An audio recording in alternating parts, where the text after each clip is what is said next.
C'est la hantise des parents, le cauchemar des enfants, l'inquiétude des médecins traitants, et c'était jusqu'à présent une des questions insolubles de la science. La dyslexie, maladie nommée également le trouble de la lecture, quand tu confonds certaines lettres de l'alphabet, que tu déchiffres plus un texte que tu ne le comprends.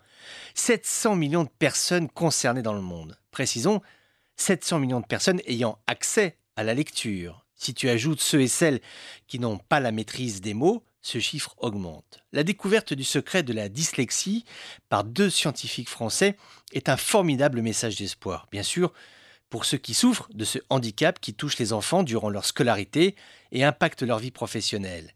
Également, un message pour les grandes maladies dans le monde, celles dont le nom est évoqué rarement à l'occasion d'une journée mondiale de l'ONU, d'un événement médical et qui font partie de notre culture générale. Là, je pense au paludisme. Souviens-toi, il y a 20 ans, quand tu voyageais en Afrique, le mot magique était Nivaquine, le médicament antipaludique qui donnait matière à rêver. Je ne sais pas si tu te souviens, mais à l'époque, tout le monde disait bon, la Nivaquine n'est pas efficace à 100%, bientôt, un nouveau médicament va sortir. Le problème, c'est qu'il n'est jamais sorti. Le paludisme demeure une énigme. Avec les temps modernes, de nouvelles maladies apparaissent et se propagent, comme les acouphènes, ces sifflements aigus ou graves qui s'installent dans ton oreille si tu écoutes de la musique trop fort au casque. Des millions de personnes, notamment des jeunes, sont touchées. La réponse médicale est complexe car ce problème concerne le cerveau, là encore, un espace mystérieux.